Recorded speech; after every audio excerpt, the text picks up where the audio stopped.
Joel must be on the phone, but I'm taking liberties to begin. That's no excuse. We'll get him afterwards, Tom, no question. Thanks to all for coming. We have a great mix of folks. Our speaker today is Paul Brest, the president of the Hewlett Foundation. Probably the brightest light in our field for many reasons. One of them has to be clarity, which he believes in. And not transparency, because that's kind of like saran wrap. And cogent thinking and lots of other stuff I think you'll hear about today. Smartly. Paul is visiting with us, and he spoke at lunch today to a number of professors, and now he's going to do round two. Delighted to have you with us. What we usually do is we begin, which is go around the room quickly. Here comes the boss.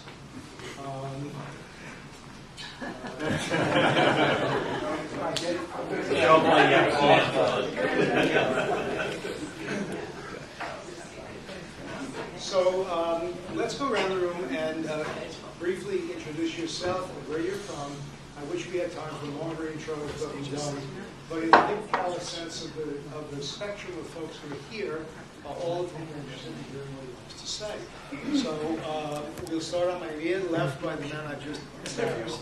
I'm Joel Fleischer. I teach at the Sanford School of Public Policy. Charlie Potterfer, I also teach here. I'm Ted Fisk. I do not teach here. I'm an education writer. John Burris. I'm president of the Burris Welcome Fund. Valerie Stewart with Blue Cross and Blue Shield of North Carolina Foundation. Great. And what we'll do, we'll go inside and then we'll take the outside. I'm Ariel Hayes. I'm a second-year MPP student here. I'm Patrick Sable. I'm also a second-year MPP student at Duke. I'm Lauren Hungerland. I'm a first-year MPP student. Megan Golden. I'm a second-year MBA student. Lisa Massimino. I'm president of Human Rights First. I'm visiting from Washington. Hoddy Carter. I did not teach here. I teach at the University of North Carolina, Chapel Hill. I'm Pat Darian, and I'm married to the person just spoke. Ginny Esposito with the National Center for Family Philanthropy in Washington. Welcome to you, Jim. Tom Lambeth, I'm a senior fellow at the D. Smith Women's Foundation, University of Texas. I'm Nancy Bernstein. I'm director of Foundation of Corporate Giving for the Duke University Medical Center. I'm Marty Martin. I'm an attorney in private practice representing exempt organizations. George Benner from Blue Cross Blue Shield of North Carolina Foundation. Bill Trueheart. I'm president of Achieving the Dream. And welcome to Bill, the former president of the Pittsburgh Foundation and chair of the sector, who's moved down here and doing a lot of work we'll hear about that. So, thank you. I'm Carol Lincoln. I work with Bill at Achieving the Dream. I'm Rosemary Greenholz. I teach at the Robin Furman with Triangle Community Foundation here in Durham. Greg Dees, and I teach at the business. Joel Huber, Cooper School. Tim Alter, recently of the Association of Small Foundations, and now doing some work at the Center for Strategic Philanthropy. I'm Catherine Burnett with the Keenan Charitable Trust. I'm Mary Mountfestival with the Mary Rose Babcock Foundation. I'm Leslie Winter. I'm the executive director of the Seasoned Journals Foundation. David Neal on the board of the Seasoned Journals Foundation. Cindy Verdi with the North Carolina Network of Grantmakers. I'm Sarah Brennan. I'm a freshman in Duke. Gary Corella with the Center for Strategic Philanthropy. Wendy Brown, Barbara Jellison, the education faculty. Ernest Brooks, I'm a third-year student in the National Divinity Program here at Duke, and also taking several classes in policy. Eduardo Costa, first year MIDP and Rotary World Peace Fellow. Chris Soper, I'm a student of Mr. Carter's at the University of North Carolina. Oh, good. Wow. I'm Henry So. I teach global health here at Sanford. I'm Melissa Wiesner. I graduated from the Sanford School of People and just recently finished an internship for life. Good. I'm Kate Stratton. I'm a senior fellow at NBC and chairman of public-private ventures. I'm Per Chevelle. I'm with you from Power Solutions in Delta. Peter Garrett, second-year Masters of Public Policy student. Fiona Allen with Bridge to Sports, who provides sports for people with physical disabilities. And I'm Sarah Burdick with the Center for Strategic Philanthropy. That's the one. And I'm Paul Brest. I don't teach here either, but I do teach a course at Stanford, and I can face some NPP students because I got my grades in on time. So what I'd like to do, it was Ed's suggestion that after having been in philanthropy for just about 11 years, that I talk a bit about where I think the field has gone. I think this has been a really exciting time for the field. So these are totally boring slides. I did them on the plane, mainly so that you would kind of have a sense of where we're going and where we are. Last year, when I got my evaluations from the course I teach in our MPP program, one student complained about a guest lecturer and said, "Doesn't this person know that you can't do a lecture without PowerPoint?" I expect you're more forgiving. So I'm going to begin with some definitions of what I mean by outcome-oriented philanthropy. Talk about the beginning of the decade, and at the very end I'll kind of give a sense of the current state. And in between I want to talk about two major strengths. There may be some others, but I think these are two major ones. So my definition, there are lots of ways of describing it, but is that any outcome-oriented philanthropist has clear goals and some combination of the donor, funder, foundation, whoever it is, pursues those goals by using strategies which themselves are based on as good empirical evidence as one can have. And a critical but often forgotten part of this is the parties monitor their progress in order to make course adjustments on the way. The reason for monitoring evaluation is to make a difference in how you pursue the strategy. And so I use outcome-oriented to mean the same as results-oriented, impact-oriented, effective as in the Center for Effective Philanthropy. I'm going to use strategic, and there's ambiguity in the word, the way it's used. Some people use strategic to describe all outcome-oriented philanthropy. I'm going to use it actually for a particular kind of outcome-oriented philanthropy, which I'll come to in a moment. And one question is, if you think about outcome-oriented philanthropy, what's the alternative? And the answer is, the alternative, I think, is 90+% of most of the philanthropy that is done. And I'm even excluding giving to your church or school, which is quite different. There's a huge amount of philanthropy in which, whether it's done for the donor's ego or because somebody asked the donor to do it, or simply because the donor has no information about what the organization is doing, let alone what its outcomes are, you couldn't describe as outcome-oriented. So I'm going to talk about two. By the way, you can interrupt me at any point. My hope is I didn't quite measure this, but I hope it's not more than 20, 25 minutes. But if you disagree with something strongly, or just want clarification, or just think I'm talking before you. So I want to talk about two different modes, both of which I think are outcome-oriented. I'm reserving strategic for one of them. The reason, well, I'll come back to why. So I think the strategic philanthropist is some combination of an architect or general contractor or engineer. And the paradigmatic kind of task that the strategic philanthropist engages in is systems change, often but not only with advocacy. I'll come back to these more details. Typically, the strategic philanthropist designs its own theory of change. And that's an important distinction with the philanthropic investor. And the kinds of activities the strategic philanthropist engages in are building fields, building organizations, connecting organizations with each other, and policymakers, making deals sometimes, doing mergers and acquisitions, or facilitating. And the basic rationale for this approach, which is a operating oriented approach, is whatever your goal is, you want to do. Philanthropic investors is the other major center of gravity for this work. And the paradigm is scaling service delivery organizations, education, health, and the like. It's also, as I'll mention, another paradigm is supporting long-term cultural education research institutions. philanthropic investors begin with the organization's own theory of change. They don't have, the foundation or funder doesn't have a theory of change. It takes the organizations. It funds those organizations that it thinks have strong theory of change or outcomes. And its primary activity is it provides those organizations with unrestricted funds, sometimes supplemented by capacity grants, but it's fundamentally a funding steering approach. And it believes, the philanthropic investor believes very strongly in the importance of the autonomy of non-profit organizations.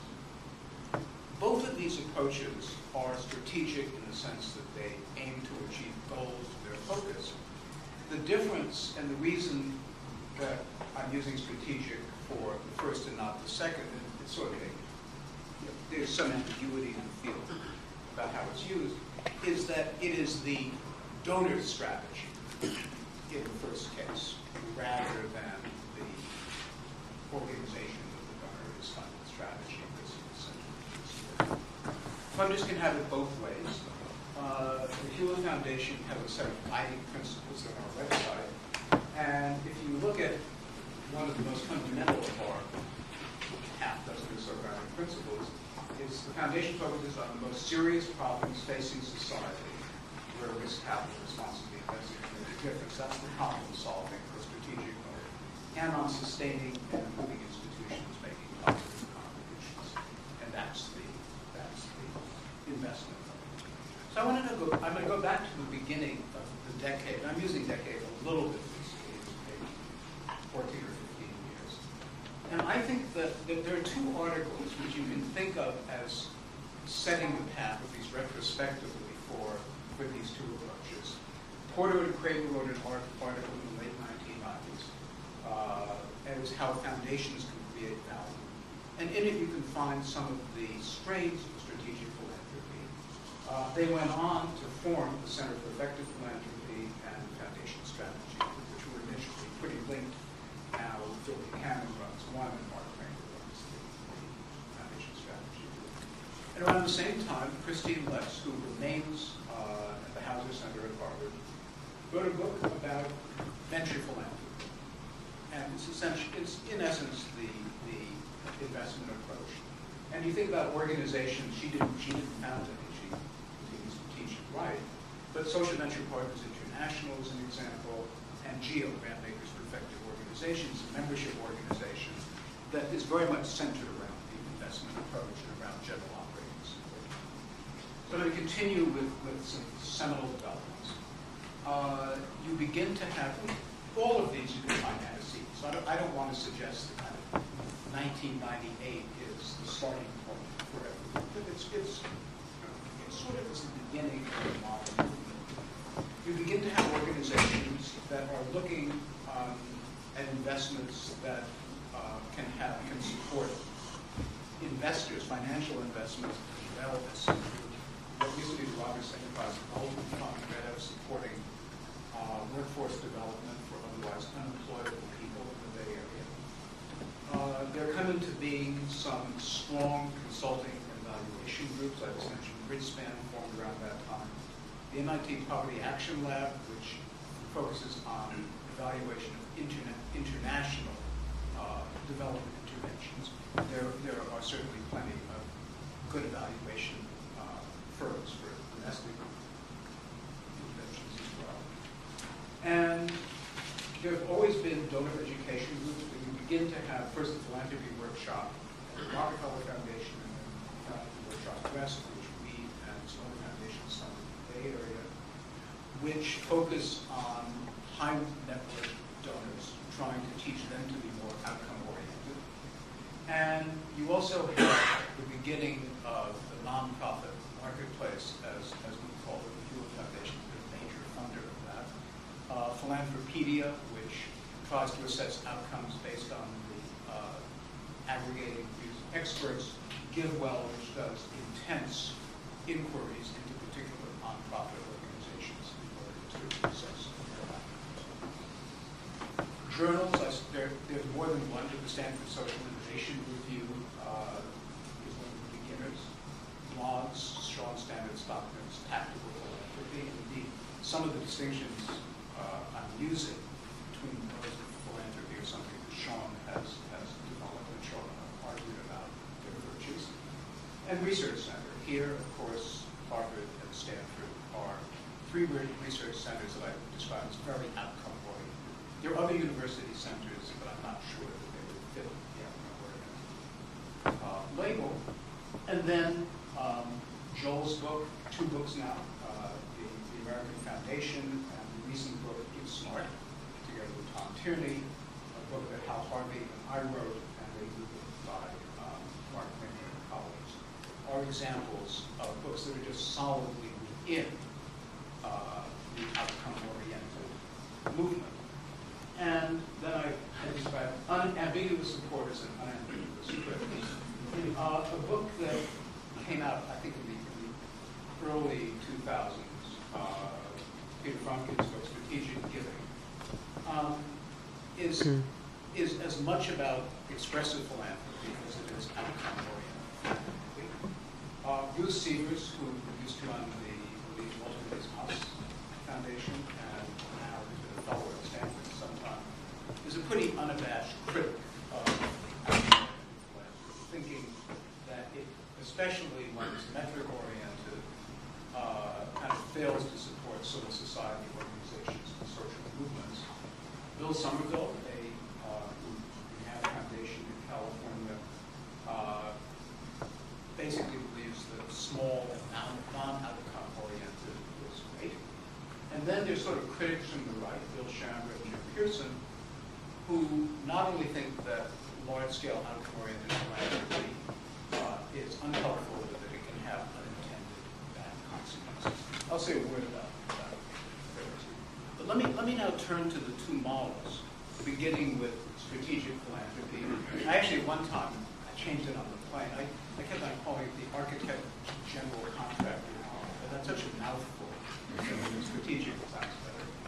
So I'm going to describe, I'm going to use the Hewlett Foundation for lots of examples, not that we are by any means the only funder that practices any of these things, but I know that maybe when we come to discussion, we'll have other examples or counter-examples.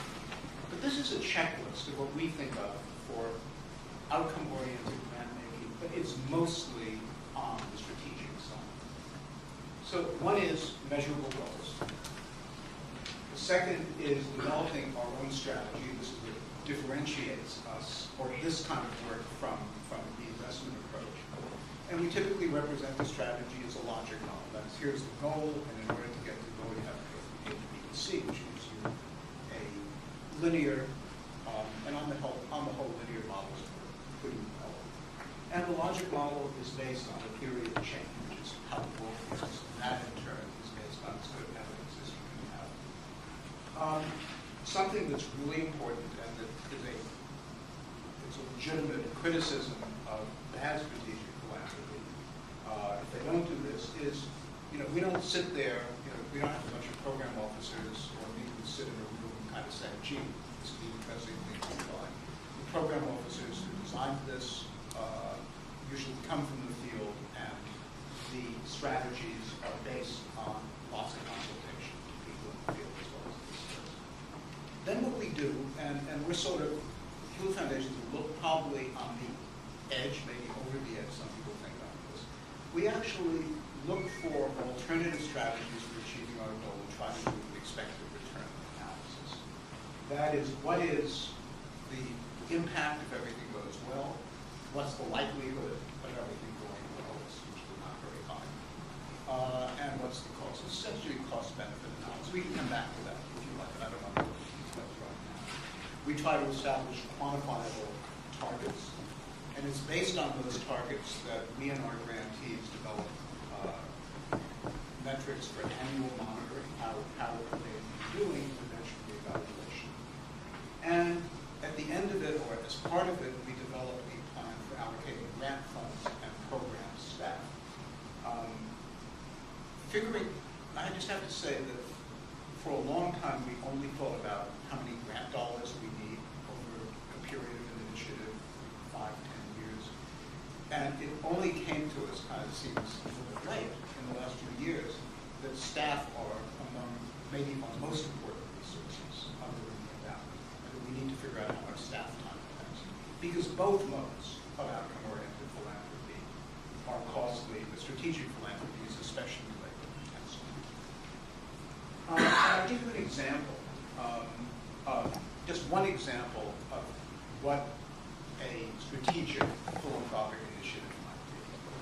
And this is an initiative within our global development program called Quality Education in Developing Countries. Into the 90s, and unfortunately even today, a lot of donors, and these are mainly international, multinational donors, countries and other institutions, who are trying to prove education care about inputs, that is, how many kids can sit in seats in the school rather than the outcomes. We thought alone that this was, that donors should be concerned about outcomes. And this initiative involved a whole lot of pieces. One was advocate that people should care about outcomes rather than capacity in schools and historical capacity. Advocating this to international institutions and to the US and other donor countries. Doing research to understand the relationship, what conduces to educational outcomes. So we did a big project with the American Academy of Arts and Sciences, a much more specific project with an African think tank, just to understand what the effects of eliminating school fees in Kenya would be in terms of educational outcomes. We funded instructional models with the Honor Khan Foundation and with COPM, an Indian organization that does education. And then we funded evaluation by the Poverty Action Lab and other organizations, still in progress to see which of these instructional models work. And we supported the diffusion of ideas from mainly India to Africa. So we supported groups from Africa visiting India. ASER is an Indian assessment of educational outcomes. And we've now supported building a new organization in East Africa called UIXA. So if you just think about what goes into that, there's no one thing you can invest in. It requires someone to put all these pieces together to work. We'll come back whether it should be us or someone else, but at least you can take my word for it, there was no one else around to kind of put these various pieces together for those outcomes. So modes of strategic philanthropy, more about that. So one is solving problems that no existing organization can solve. That I think that is true of our quality education work. We do work also in our environment program in the American West. And one issue we deal with is water. Well, there are at least two radically different kinds of organizations that deal with water. One focuses on relicensing of dams, which is a federal administrative issue. Another focuses on state legislation having to do with water rights, which are really complicated. If there were an organization that could be the oversight for both of those, we would happily work. But as it is, we're sort of in that deal making. We and four of the foundations put together a consortium involved to protect millions of acres of largely undeveloped rainforest in British Columbia, coastal rainforest. It required essentially deal making between the British Columbian provincial government, the national government of Canada, First Nations tribes in Canada, and as well as industry. In the salt ponds, we and a number of other foundations, if you fly into California, in San Francisco, you see these interesting, different colored ponds of salt drying out. We, with others, bought 19,000 acres from the Cargill Company. And again, put together a deal where the Cargill Salt Company helped maintain them, state and federal agencies also work on this. And recently, the business school at Stanford, through the Stanford Social Innovation Review out, put it up for bid basically because this new strategic plan was included.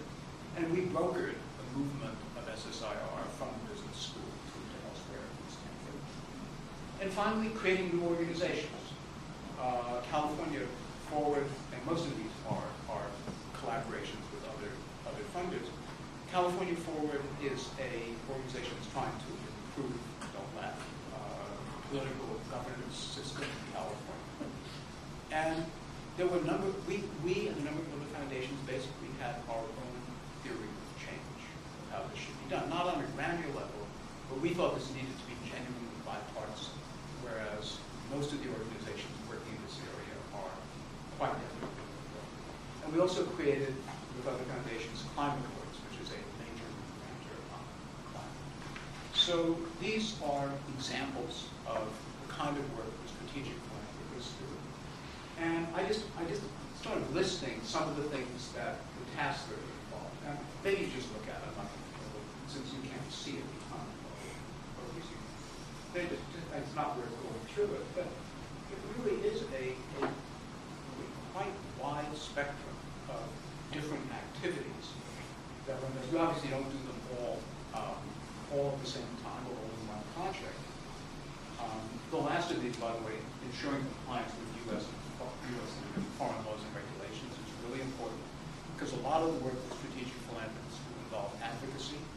And while there is a large range in which advocacy is permissible, foundations are not allowed to lobby. So making sure that our grants are appropriate for Paul, may I interrupt you for a moment?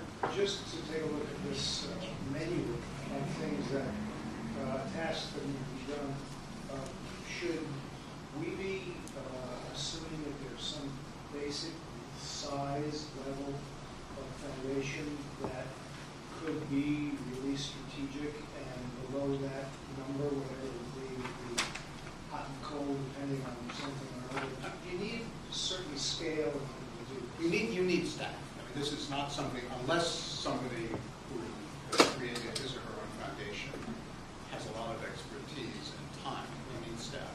But it depends on how many things you tackle.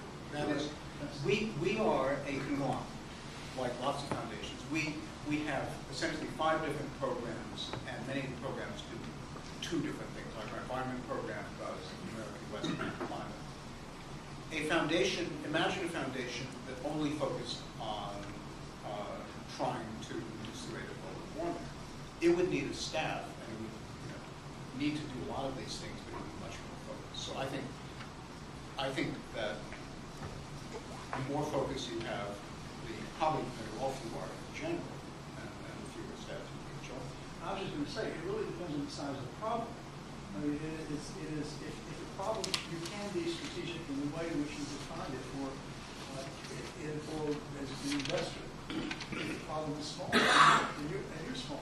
And the assumption is that it's the size of the problem that really requires, say, one way or the other. Either it doesn't require scale or it does. And the spectrum. So I mean, my sense is you can be strategic with a small amount of money dealing with a small problem.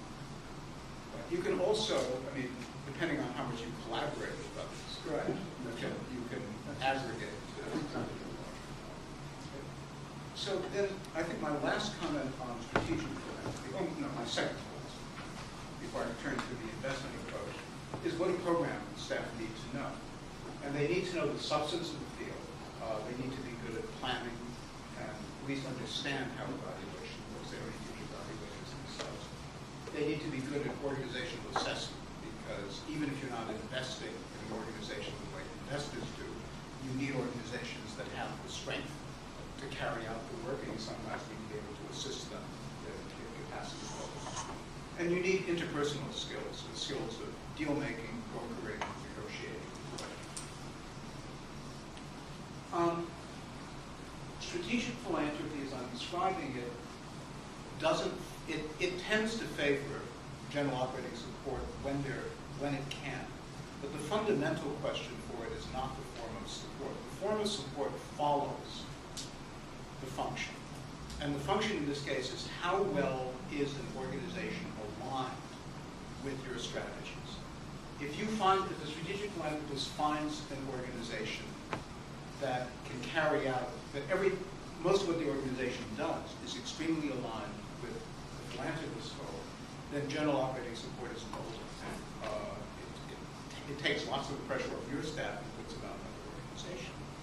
But if you go back to my example of quality education in developing countries, there was no organization, so we basically had to do a project support for the American Academy, project support for the Outcome-Oriented Foundation, and in order to get the kinds of work done that adds up to solving the entire problem. So for the strategic philanthropist, the form of support is really subordinate to what is it going to take to get the work done. Okay, I turn now to the alternative model, which is philanthropic. So as I said, the paradigms are service delivery and supporting Duke University. Not supporting particular researchers, which you would do out of strategy, but supporting either public policy school or the whole university on the premise that over time, this university is likely to produce great knowledge. And the philanthropist shouldn't specify what that knowledge is. All of us in this room have depended on that kind of basic knowledge. As you say, I had an argument with my co-author on philanthropist, Hal Harvey. Hal's an engineer and very driven to immediate results. And he now runs Outcome-Oriented Foundation. And his view is you should only fund research that is directly relevant. And I won this argument in the book because we sent him off to climate works and I got to finish editing.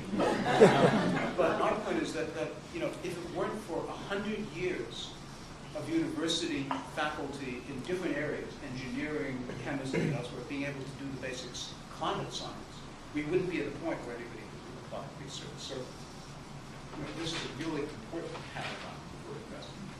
So the objective is to improve and expand the quality, capacity, and reach of the organizations.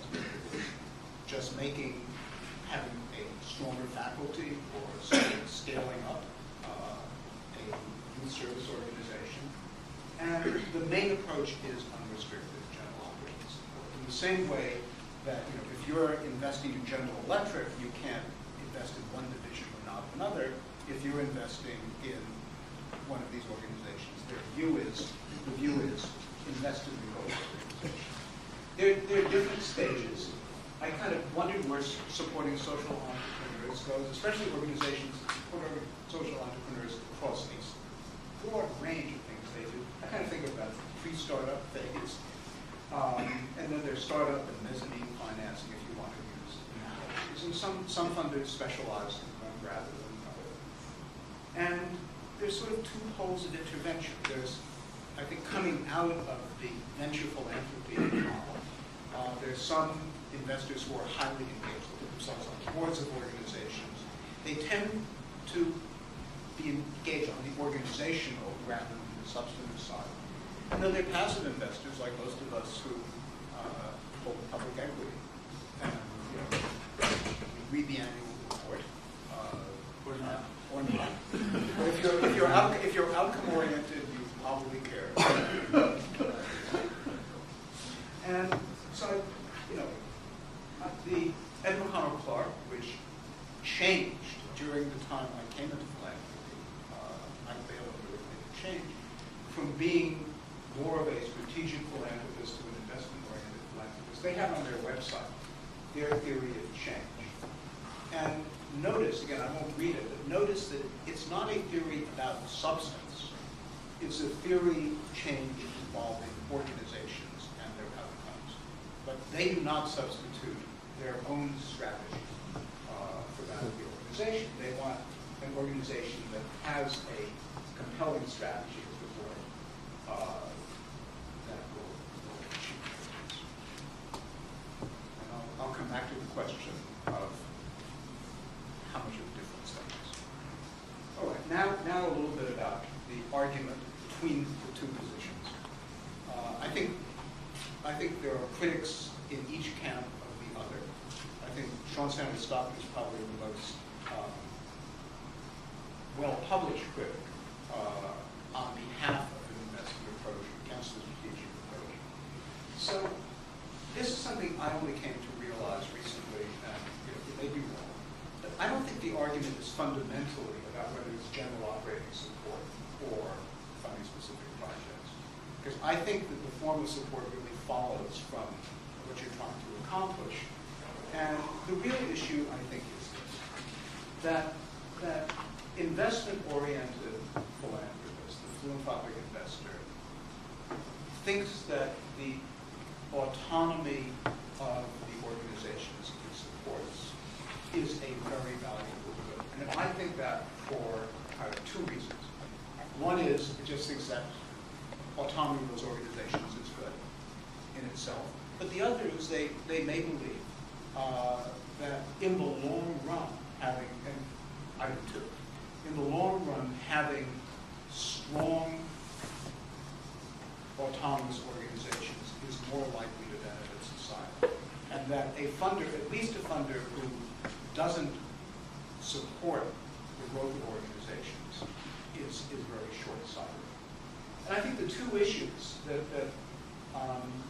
questions that may divide strategic from investment-oriented philanthropists is how open should the philanthropist be to ideas that are not its own, and how much should the philanthropist intervene in the substance of grantees' work. And increasingly, I think it comes down, I think a major dividing line is whose theory of change is. As I said with my example from our international education work and others, it's our theory of change that drove our work to put together this complicated package of organizations to achieve educational outcomes. For the investment-oriented philanthropist, it is the organization's theory, and what the philanthropist does is it looks at the organization's theory of change, it looks at its results, and assesses whether it likes it. That is, nobody's going to buy a pig in a poke. But if it thinks it selects organizations based on whether it thinks their theory of change is, or strategy is strong. I think there's a difference, but I don't think in the end there's a huge difference between those approaches for this reason. The question is, who owns a theory of change? Does one of the grantees of the Edmund Connell Clark Foundation own it, or is it sort of part of the public domain? And on the whole, I think that an organization, when take Edmund Connell Clark, which looks at youth programs, their program officers develop a fair amount of experience about what approaches they think make sense and what they don't. And they pick and choose organizations based on whether it is following a strategy or theory of change makes sense. Well, how different is that from another foundation that says we've looked at different strategies and we're actually going to pursue a particular one? Foundations, if I look at Joel's book, and maybe the test of this hypothesis of how much difference it makes is where does good innovation come from? Does it come from the nonprofits, organizations, or the foundations? If only because there are many more nonprofits than there are foundations, you would expect a lot of innovation to come from it. But if you look at Joel's book on the foundation, you'll see a huge number of innovations that come from foundations. That doesn't mean the foundation invented it. It probably looked in the field and saw what was going on. The foundations are terrific disseminators of ideas. So I guess what I'm saying is I think this is a difference. I don't think it's as radical difference as some commentators make it out to be.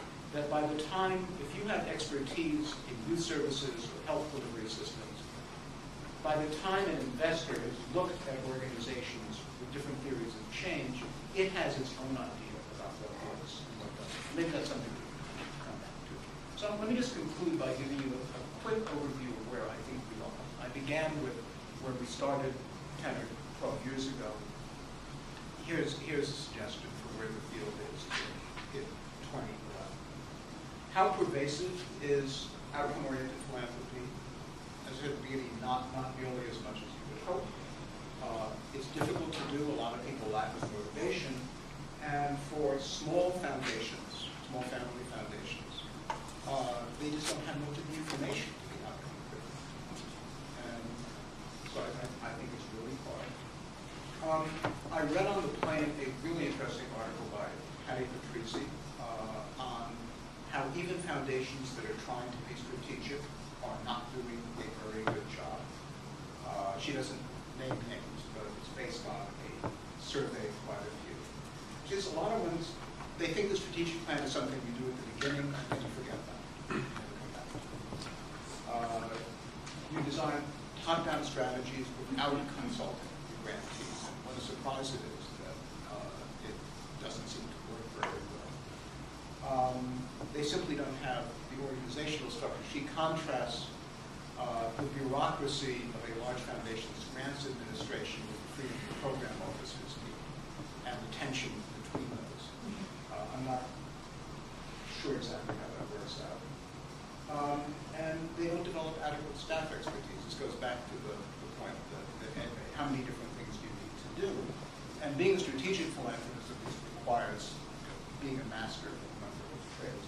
When I read her article, my first reaction, being fundamentally defensive, is that doesn't describe us. And then I thought about our roughly 7 or 8 year period in which we've tried to become better strategic philanthropists and better investors also. And that what she describes as weaknesses in the field describe a lot of our earlier, and maybe if I took a hard look at it, even current problems. Even a foundation that's very committed to it, it's hard work. I remember when we were asking grantees to give us logic models for their work, when some of our staff themselves didn't understand how a logic model works. And were, things that, in retrospect, we were asking them to jump through hoops when we really didn't know what we were going to do.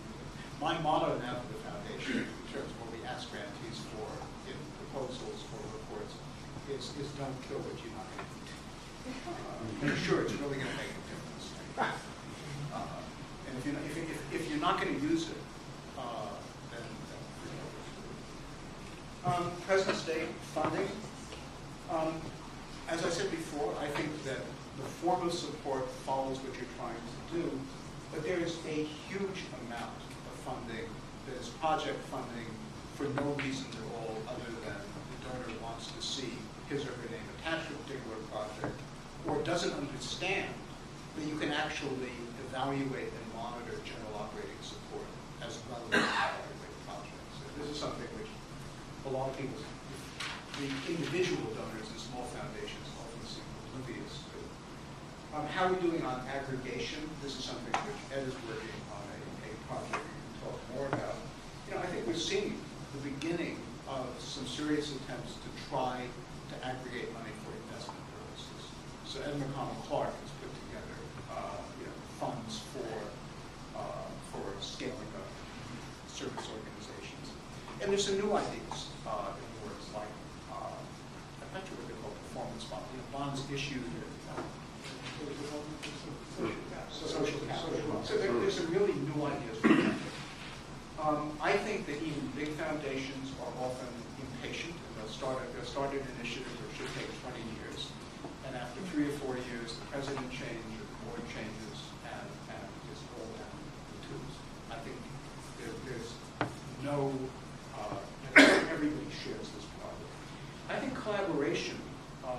I've seen a lot of collaboration, at least among larger foundations. In the end, it really matters who you're collaborating with. An organization that's internally dysfunctional is not going to collaborate. Something we don't have enough follow-up. There's a lot of leading, but something that you would expect to begin to happen is sort of the Warren Buffett model.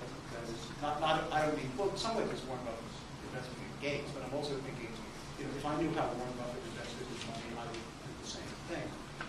I don't think you see a whole lot of examples of people who are saying, the X Foundation is doing a great job in an area that we care about. Let's just, instead of doing our own grant making, let's just follow what they do. And I think that has a lot to do with ego, but maybe also with lack of information. I think we're seeing increasing interest in new investment models.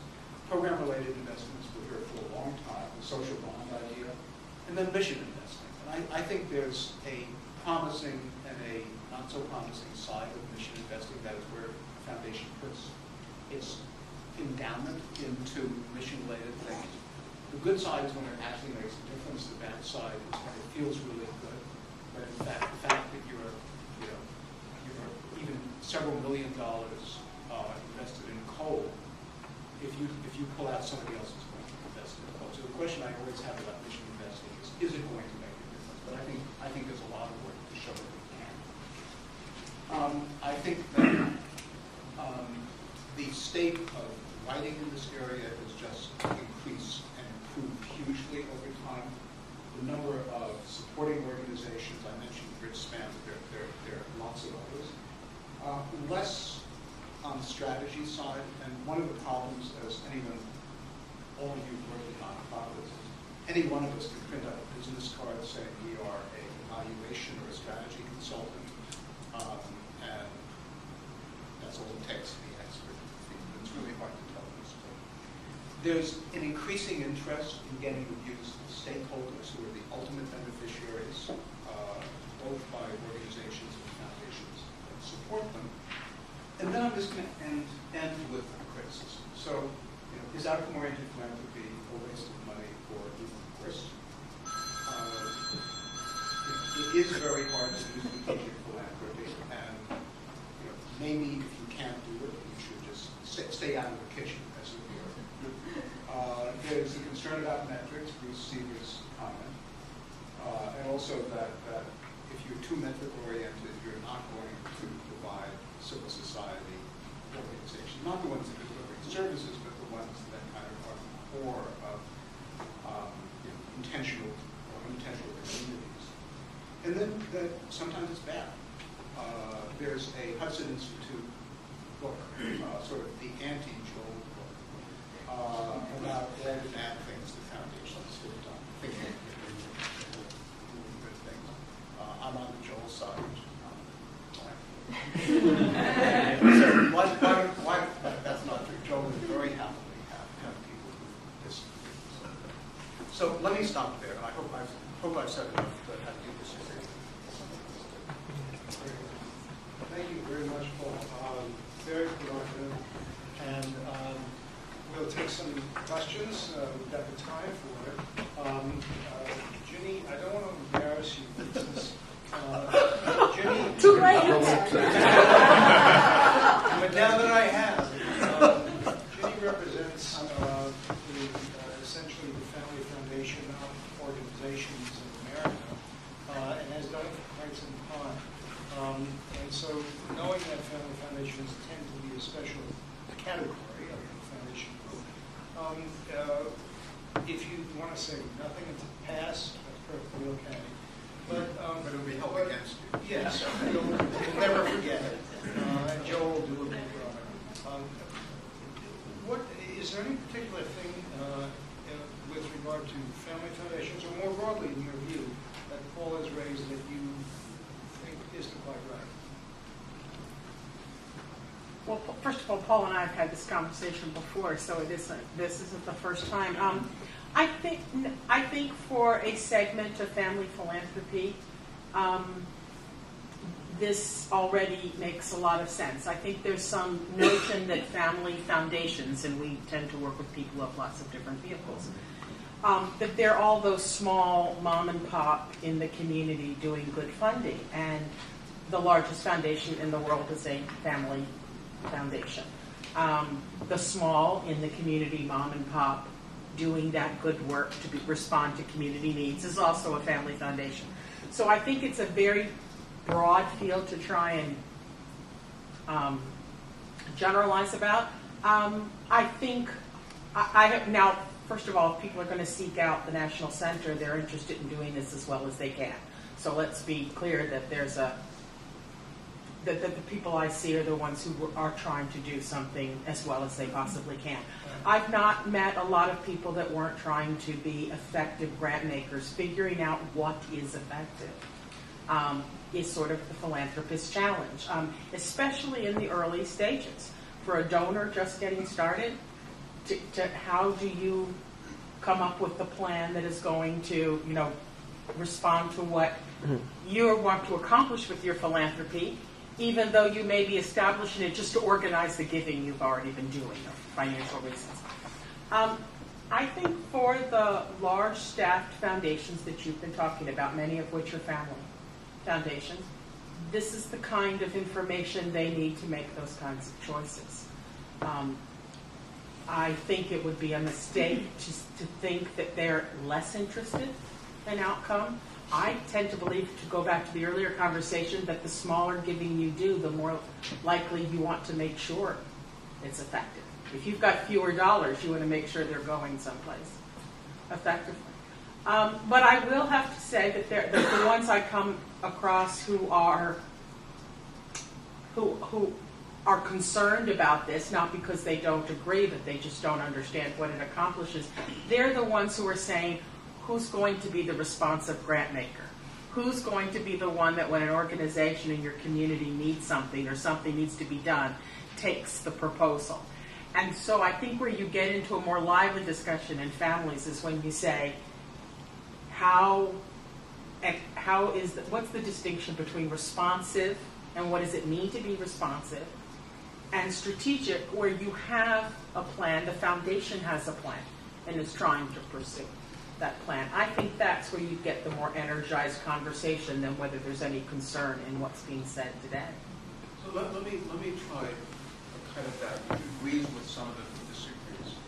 And I think the investment approach for anything but a fairly large staff foundation is just too hard to do. And I think if responsive means making investments in particular organizations when somebody comes, even if you don't have your own strategy, I think that could be outcome-oriented.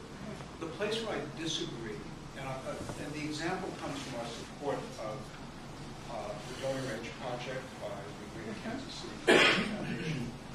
So let me back. What Donor Edge has done is they try to provide information to donors of community foundations, provide information about the outcomes that the nonprofits in that community are providing. And the biggest barrier has been that huge numbers of local community nonprofits do not make clear to themselves, let alone to the donors, what outcomes they're doing. So granted that every donor, every small family foundation would like to be outcome-oriented, they lack the information because the organizations they support are not providing. And I think that's the biggest barrier to small-scale philanthropy.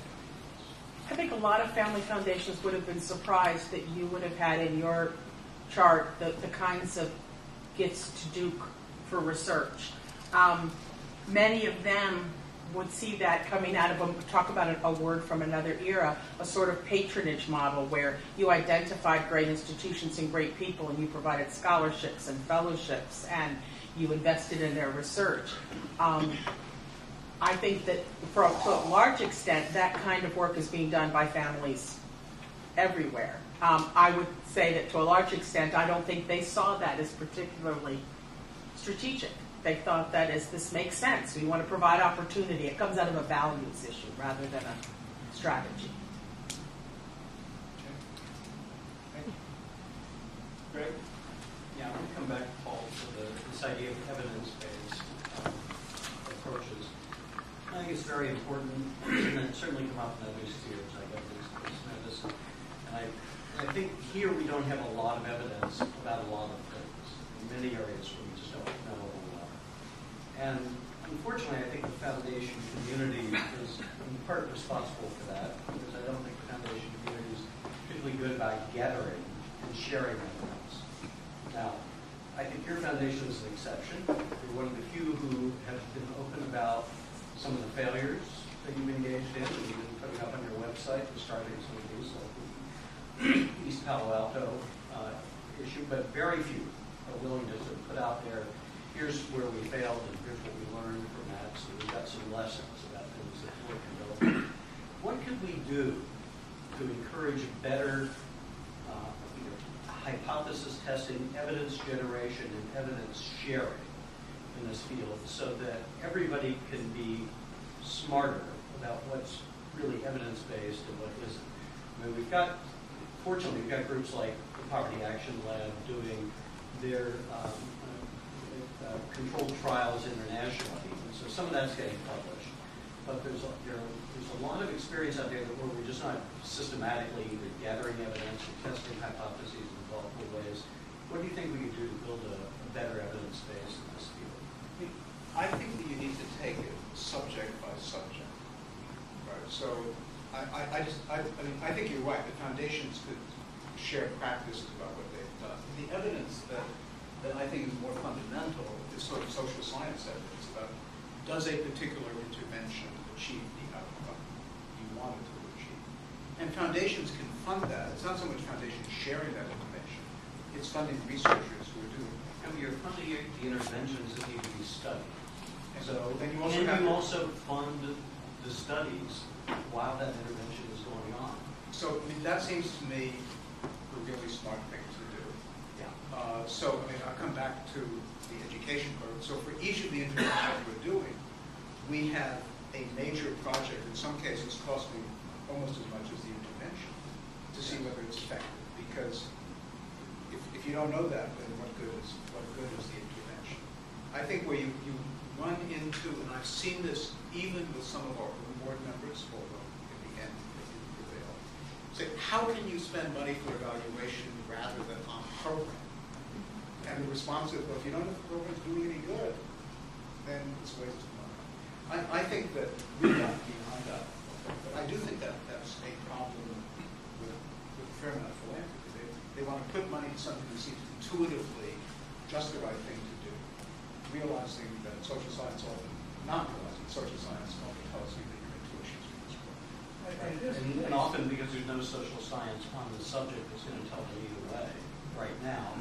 And without studying that particular intervention at that time, we may never know. And so that's the opportune time. But it's also the case that a number of foundations that are doing exactly what all you just said should be done. The Wallace Foundation is doing that pretty consistently now. Okay. When they first got the grant, the first big grant area, they hired a team of social scientists to study it, giving them permission to publish what they found. The Packard Foundation does the same thing with its preschool program. A 10-year-long, multi-million-dollar program. A team of social scientists from Harvard engaged at the beginning, periodic reports, publishable. So, it's moved. This has all happened within the last 5 or 10 years. The Wallace Foundation in New York has done exactly the same thing. As I mentioned that a minute ago, the Lumina Foundation. The Robert Wood Johnson Foundation spends 25% of its budget on evaluations, most of which get published. So it's happening, but it hasn't happened. It's not penetrated a lot of the field because there are far more foundations doing these kinds of things and not getting the research done and not making it published. Absolutely correct. To that end, well, not to that end, the major issues that you've been talking about that you're trying to deal with and working very hard at, none of which I think I would find anything to argue with except one thing. These are not small things. These are not actually 10-year solution projects. These are not even 20-year solution projects. These are of a duration which requires a sustained commitment to what you're doing and paying attention to the evolving nature of the social science underneath some of the experiments themselves, because you watch this becoming quicksand under your once firm feet, and a number of these ventures, because you find out as you're doing that the assumptions were just dead wrong. But you don't find that out in 5 years necessarily, or 10. My question after that little bit of business is, this field, I think you variously described as being something that over 90% of foundations don't touch, or perhaps I misunderstood that. And the second one was, and I didn't hear this, what is the amount of money and what is your understanding about the duration of the commitments of the money to either of these approaches? I mean, well, I know the second one. The first one, what is the duration of that commitment that you see out there as a pioneer? David, something which you said, two things you said, maybe things that I have not focused on. One is that an investment approach is much better suited to short attention spans and short persistence because there'll be other investors also. Right. So if we're supporting Harlem Children's, we pull out, if they've done a good job, they will have lots of other investors too, or Teach for America, whatever it is. So an investment approach is somewhat more immune to quixotic behavior by foundations. I haven't thought about that The other thing that I haven't thought about before, we try to scale our involvement based on the problem. So we're in climate, and we know we're going to be in that for, I think, at least 10 years. And 10 years seems like a short time to be involved in climate or education in developing countries. But realistically, even a committed foundation may have, the president may have more turnover and may not stay with it. But until you made this comment, it had to occur to me that something we ought to plan for, in the same way that we plan for uncertainties in our strategies, is the uncertainty that we'll stick with something. So we really want to start something, even if I and my board are deeply committed to a strategy, say in climate. We ought to take into account the fact that a new board and a new president may change their minds, and that ought to be part of our planning. And that would you kind of have to know how deeply is the board involved in this? How deep in terms of intensity and number? So on the climate issue, I have very little question about that. But there are other issues where we started a new program which is trying to bring critical thinking skills to public schools. It's called deeper learning. That's at least a 7 to 10 year commitment in order to see whether we have any traction. The truth is, I'm not sure that our board is merely, the commitment is as deep as it is to climate. And yet we started something which, if we stop it too soon, is going to be kind of wasted. Well, I was thinking of education. There's a trail of tears out there in this field. And it easily takes you off the trail after a while because of the repeated failures of so many ventures, which were actually well researched, thought through, impact and everything, and it doesn't quite work. And it's just, that's so you to answer the question. Other thoughts, questions? Yeah. One bit of just reformatting what you put up there, and then a question about a sense of humor. So one of the things that I'm against it. Well, which is and even I don't believe. Yeah, there's the small versus large and family versus. One of the things that we found a lot of the Association of Small Foundations were trying to do was to make use of some of the surrogate systems that Hewlett was funding, like those consulting groups and like the marketplaces, because you can make very smart strategic grants by following the leader. And so there are really inexpensive ways in developing a marketplace for finding the right type of grantee was one way of doing that. The thing that I want to get around to on what you do inside the foundation, it's a very hysterical issue that he uncovered, but he also indicated that there were some program staff within the foundation who seemed to be too chicken to apply and to put their teams forward. And I'm just wondering who came up with the worst grant competition and what's it like to give that award each year? So I'll tell you the history of it and where it's gone. So I came up with it thinking that we say that a lot of our strategies are very risky.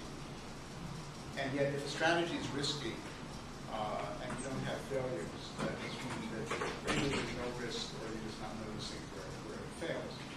I mean, I think about our work in climate and the likelihood that everyone in the world who is trying to keep global temperatures from rising more than 2 degrees is going to succeed is really low.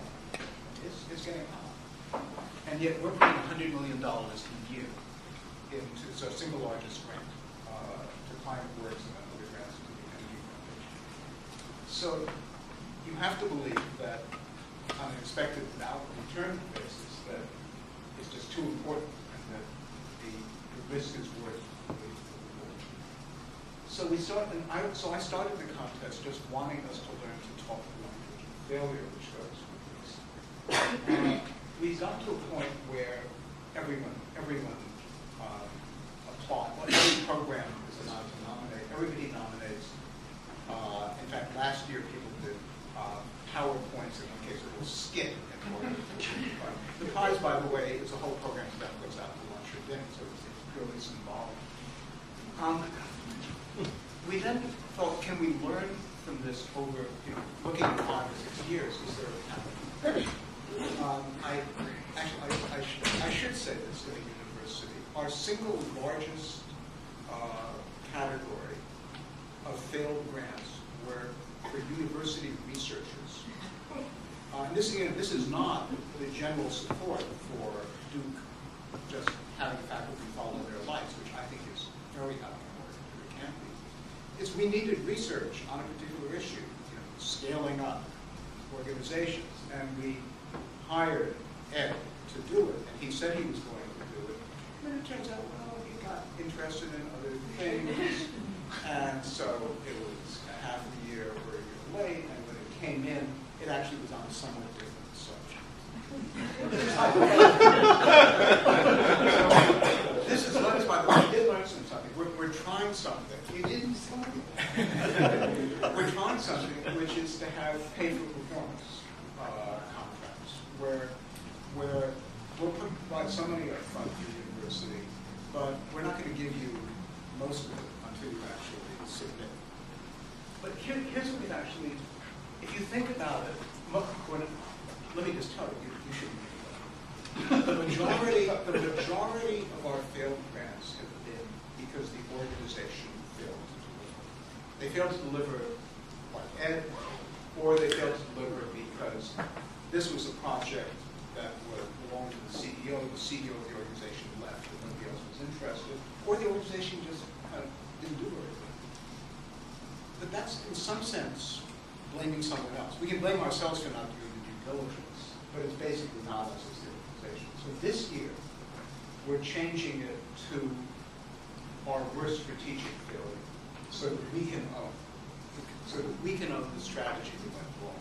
Because lots of our strategies don't work the way we expect. I mean, as Greg said, sometimes the evidence turns out not pretty good.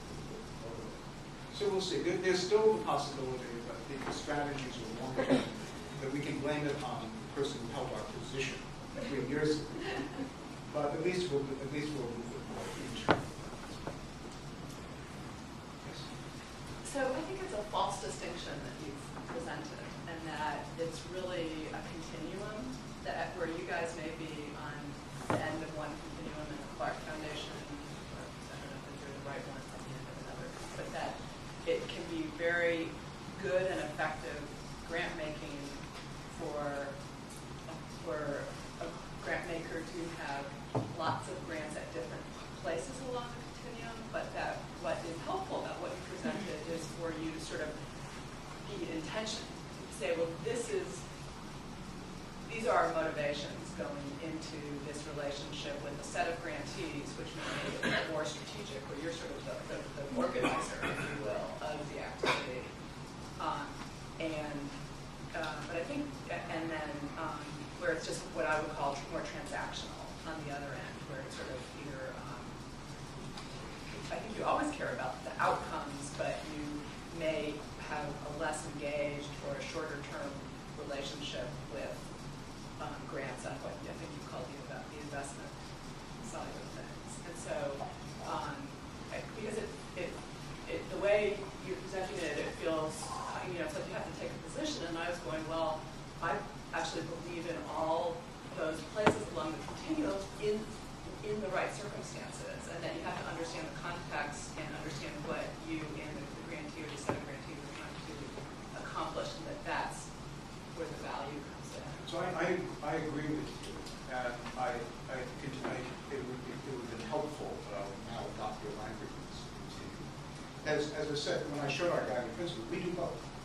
Yeah. And our ideal, when we can find an organization that is well aligned to solve a problem, we give a general operating support. In the case of Climate Works, we created an organization to which we can give general support. In other cases, we give support because it's golden. It's much easier than having your own staff do the work. You mentioned, though, I think, again, Sean Stan is talking to us as the third approach, because in between, the investment approach is making a long-term investment in your organization to succeed.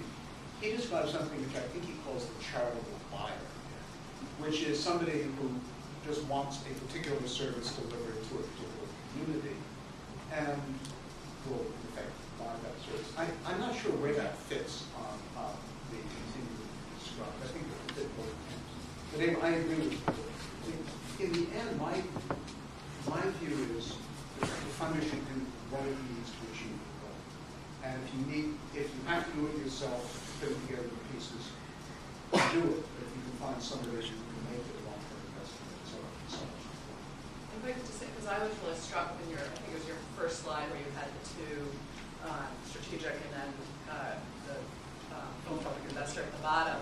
And I was remembering, if you remember the book Forces for Good from 5 or 6 years ago, and it was like the practices that you showed as the strategic philanthropists were actually the practices that that book showed that the most highly impactful nonprofits really use. They connect service with advocacy. They build networks and essentially movements to carry out their work. I don't know what. I was just struck by that as I was looking. That's a really good point. And of course, with the investment-oriented philanthropy, you say that's great. Find organizations Okay, so maybe that do that's all those what, things and don't do the good stuff. I think it's important to know that the persons who wrote that book are students of grantees. And of course, down here, actually doing the writing of that book, didn't they? They did. They did. It was a proactive case, so we actually look on the cover page of the study. It's a publication or center. It's very good. Even the question of the failures that I talked about, the university failures.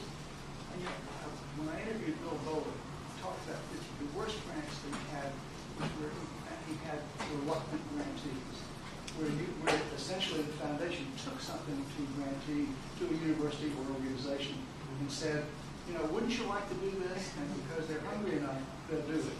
And he said, many of those grants that they had that were not successful. So I just had. It seems to me you have a subsector there with a subsection. They're dealing with two different kinds of things, where you really persuaded somebody to do something that they really didn't want to do, or they came to you in the initial. Two different situations. You can't. One thing which I think the strategic philanthropist needs to learn is if you try to distort an organization's mission, you'll either screw it up or they just won't do what you want. Or I add, or you have to monitor them once every year and a half. We had 27 endowed professorships at various schools, all of which agreed to accept the principle that professionals could be good tenured professors. Believe me, half of them constantly were trying to weasel out of that commitment, keep the money, but drop the idea that they didn't have to have credentials beyond professional. And it required essentially having a lawyer calling up half of them on a rotating basis, saying, I'm sorry, buddy, which goes to a question I want you to deal with. If I were the donor, I, of course, would say there's another problem, which is getting people at all times to honor donor intent. And universities know how to do that one better than anybody. And isn't this a constant problem in every one of these places of actually following through on donor your intent?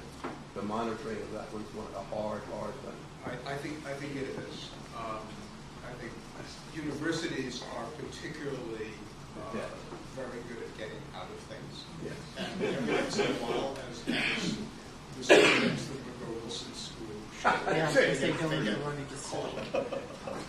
caught. We actually, I'll tell you a story of it. I don't. So we made a grant to a major university, but it was not for general support of the university. It was for a support of their own project. We didn't invent the project. It was a project they had defined, a unit within the university. We made the grant, and the university reduced its own support for this unit by exactly the amount. We're going to make this effort.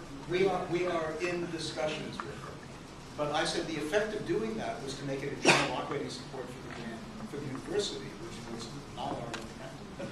But I have to say, as a dean, which I was, I was pretty good at taking money that you made for one, given for one purpose and using it for another. But I'm on the other side now.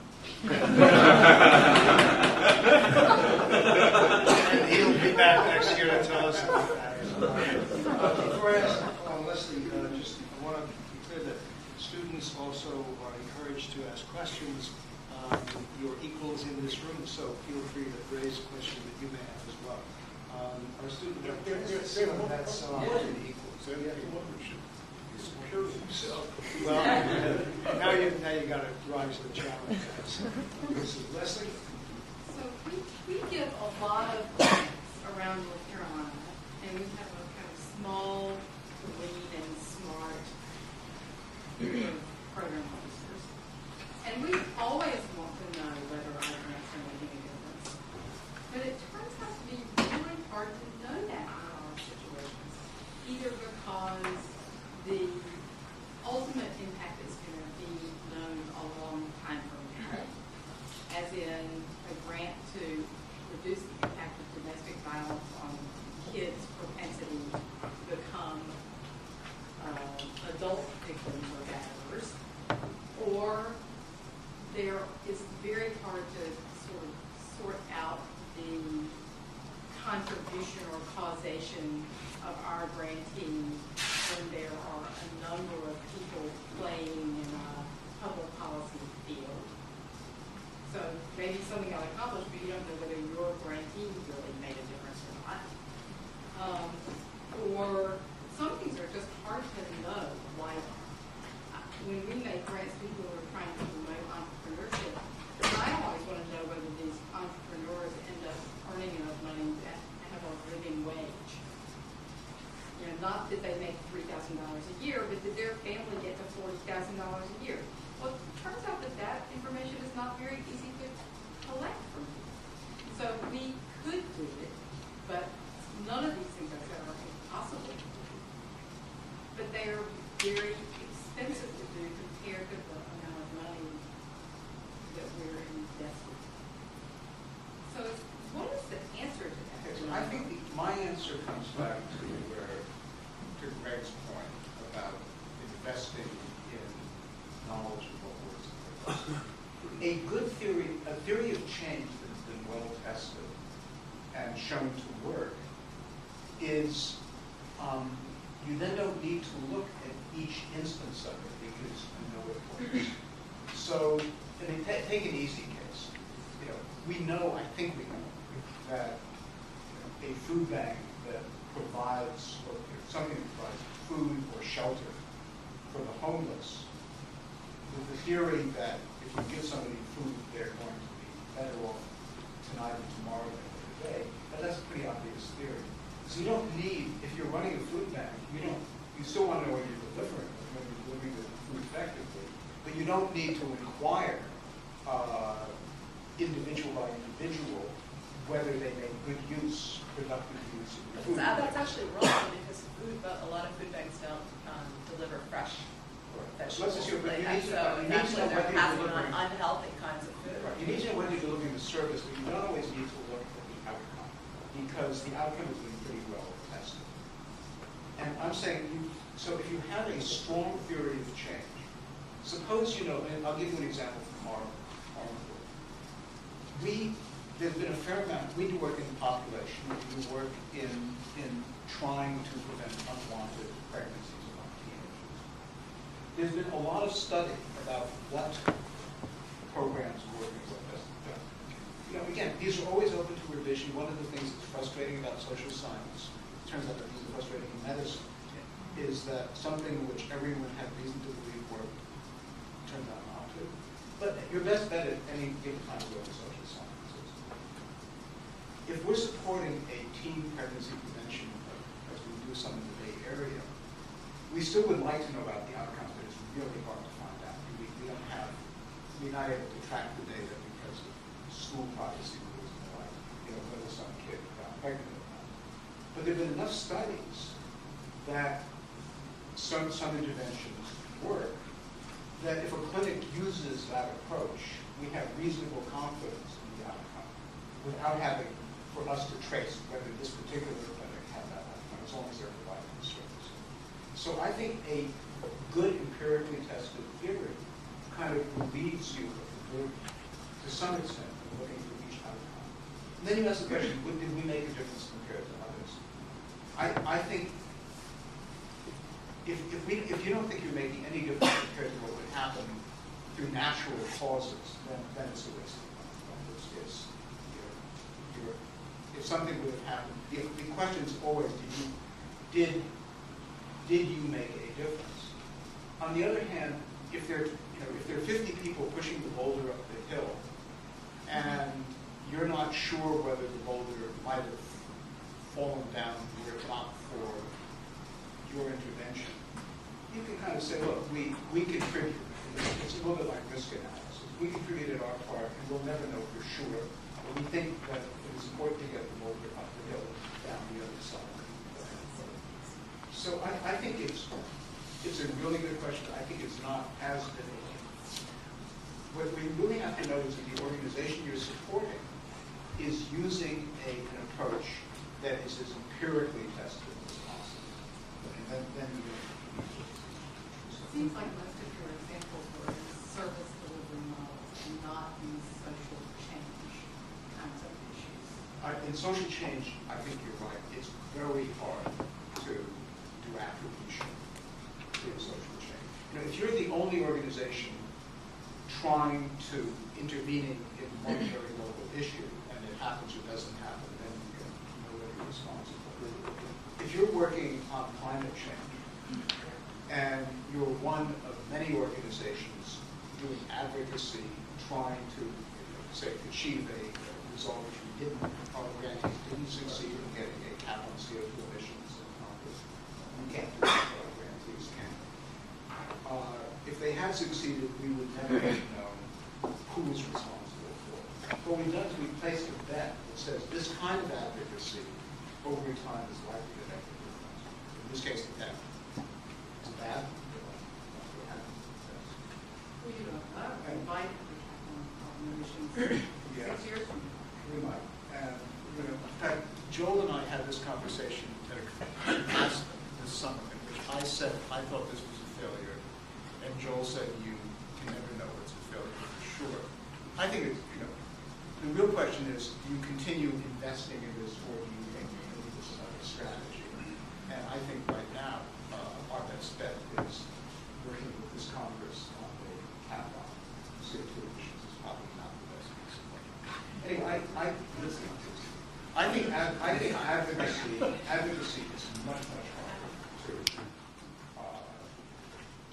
monitor. You can monitor whether you're doing the right things, but advocacy isn't linear. It's not like one more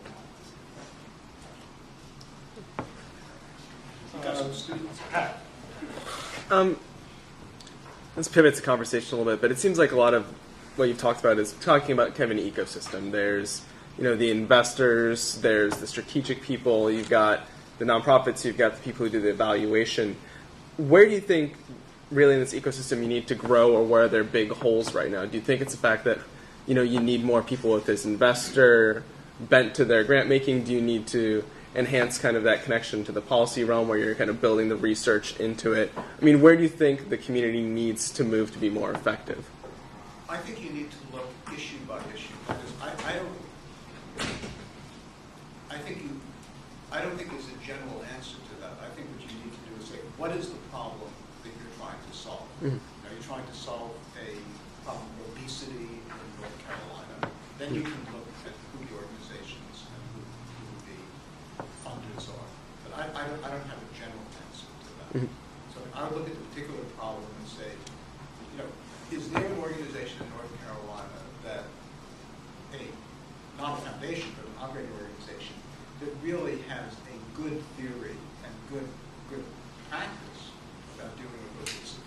Then if I were funder concerned with that, I would invest in that organization. If it is not, then I would engage in sort of the cobbling together pieces that I would describe. But I wouldn't give a whole answer. Yeah, lady in blue. No, you? Didn't you have a question? Me? Yes, I think Yes. you. Oh, yes. Do I have to go on? Relax. Yeah. Thanks. So from the perspective of I wanted to go back to this point about the what's good for strategic philanthropy is also good for those of us who are in the field trying to make the change. I was very struck by both the presentation and in the middle of Joel's new book, how applicable these questions and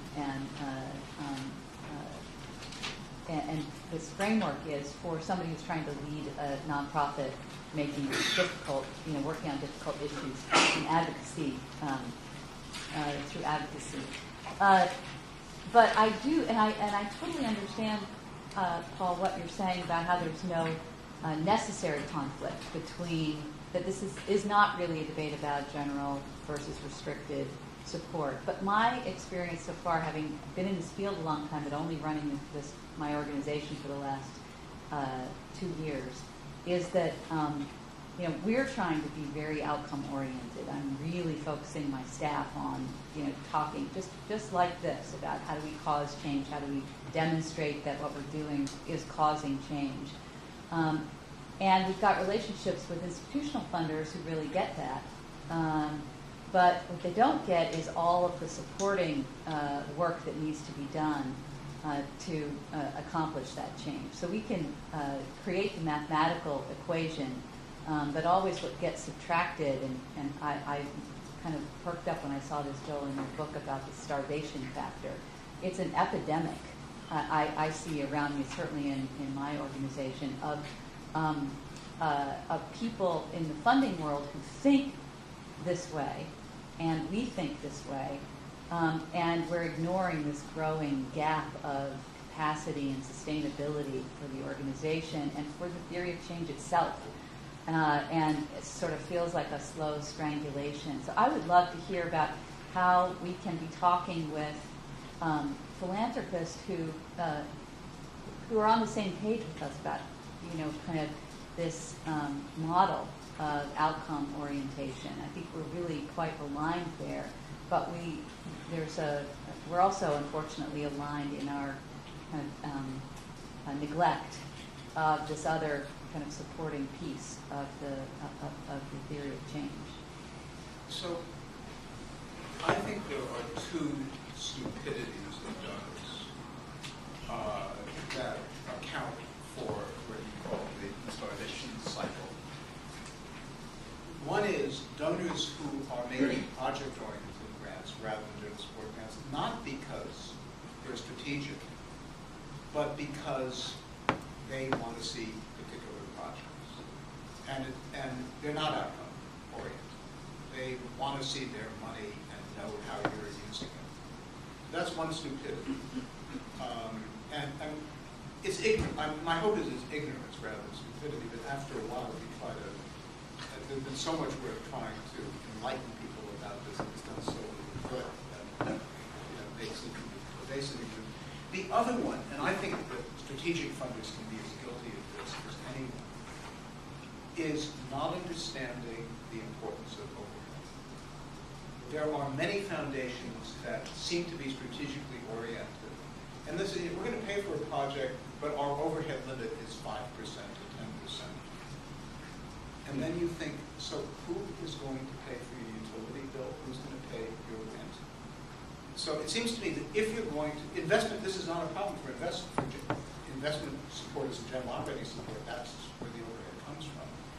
It seems to me there ought to be, and something I'm really unhappy about is that we have not made any progress in the sector. There ought to be an understanding that if you are a strategic funder and you are buying a service, in effect, you're supporting one thing, you pay your full share of overhead. Universities, foundations get away with something with universities by limiting their overhead, whereas the overhead rate for government contracts is, I don't know what it is now, very 70-80%. Whereas lots of foundations say, the most we're going to pay is 10%. What? Where is the other? If the overhead rate is right, where does the rest of it come from? I think it's a disgrace in the sector that we're not willing to pay after overhead. And I don't know, since every foundation does whatever it wants, I don't know. It's the same constraint that we feel when you talk to foundation trustees research. It's exactly the same kind of phenomenon. No research, no money for research, or not as much money for research because it's better spent for the project, but at the same time, they turn around and we can't give overhead because of the fact that we want to put it into the projects, and yet we know that the projects are costing a lot more than we're paying for. I have to say, that an aside, this is an internal philanthropic issue. So I have the Hewlett Foundation has the lowest administrative budget for its grant dollars of almost any foundation in the U.S. And I think it's okay, but every time I try to add another staff member, the board lets me do it, but not after a long argument. And so I'm actually trying to write something to be a good advocate to the board. And I finally said to one of our board members, I said, suppose that you went to the airport and you saw someone saying, Hewlett Airlines has the lowest staff costs of any airlines. It doesn't spend money on safety. It doesn't said, do you want to fly on that? And it didn't make it. That's an airline and we're a foundation. So we support advocacy, but I'm not a very good advocate. But I think people need to understand that and respect them. Something that is terrific, I've been looking for excerpts. So Joel and Tom's new book has a page, but a very powerful page, so about overhead, and makes this point. But how we get this out to funders remains a real challenge. Okay, let's do one or maybe two more. Marty? You've talked about investment, and as a foundation, I presume that you implicitly are saying investment in nonprofit organizations. Yeah. North Carolina has the L3C corporate statute in place and is on track to become the fourth or maybe fifth state to pass benefit corporation statutes. So how do you see that, the hybrid organization that's a taxable entity, that is a business entity that's looking to blend those two fields, and the role of philanthropy and foundations in that regard, and knowing the tax constraints, some of the tax constraints that may be there, what would you advocate for the IRS to change? Okay, so I'm not an expert on this. So I'll give you kind of the general principle, but I can't answer it. Foundations should put their money where they're going to get social impact. And if the way to get social impact involves a mixed social financial return, so much for that. But our ultimate goal is, whatever the goal of the foundation is, it's a goal to achieve social impact and do what it takes. So that's why I think REDF, which also, and other organizations that provide financial, more or less financial returns are great. I think to the extent mission investing is going to have a social impact, it's fine. But that has to be the goal. And then it's great to have organizations that change the tax code in a way that can make that happen. But I just don't know enough about most of these. One more? Not caught now, but let me take two, and then that gentleman will finish it up. I know you're a student. I'm a student. So it seems to me through all the logistics of getting money to the people ultimately who need it the most, it seems to me that there's a large gap between the researchers, the people in the foundation, and the donors from the people who are actually receiving the aid. And I'm curious, what are the techniques you think, or what are you think is important for the donors and the foundation members and the researchers to actually have relationships with people who are? I think that it depends. If you're working on climate change, then all of us are receiving the aid and there are no particular stakeholders. Although if you're working on trying to your adaptation, like a country sinking, Florida, some would argue, then you might want to talk to the stakeholders. When you're doing service delivery, it seems to me really important to be a good strategist and to know whether you're achieving the outcomes you want. You need at least to talk, not necessarily to go back to our conversation on the individual stakeholders. You need to know whether a program that you think is helping people really is helping effectively. So organization which belongs to some other organization now called Keystone, David Conrad, the person who runs it. And they have been working with international donors in developing countries to do stakeholder surveys for now 7 or 8 years. And the theory is that, which I believe, is that it improves the outcomes to know whether something's actually making a difference. But I regard this as sort of a tactical rather than an ideological question. Sir, in the back. Thank you. I heard a couple of interesting things recently about like the venture capital idea of investing in smart people rather than specific projects. And you pick some of the top technology companies that, idea was the third or fourth one the team came up with, and the VCs invested in people because they were smart. Does that idea have any business in the social sector? And if so, how do you make it strategic or outcome-oriented to invest in people? I think you always want to invest, whether it's smart people or smart organizations, but you also want, I think that you want to ask. First of all, there's smart people who are doing something you care about. Right? Somebody may be very smart and able, but your interests as a donor are simply not in that area. They're doing great artistic work, but you're interested in development. But even that field, I think that you want to ask 2 questions. One is the person smart? But then to come back to the Evan Palmer Clark theory of change for an investor, does the person have a good idea? It could be that you could invest in lots of smart people, let 100 flowers bloom, but given limited resources on the whole, you want somebody who's smart, and the idea seems to be a good one also.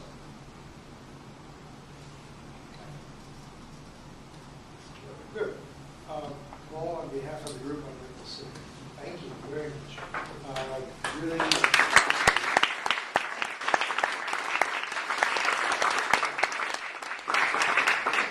I actually went to have notes to go back and think through some of this story, but nobody's asked them more. Well, always is a great chance to come, another invitation to come, and please return. We have one more FERG seminar before closing out this semester. Next Wednesday, week from tomorrow, the head of the Gates Foundation, Jeff Rakes, will be here. And he'll be talking with us about philanthropy, and we'll discover what he thinks. So thank you all for coming, and we'll see you next week or soon thereafter. Thanks.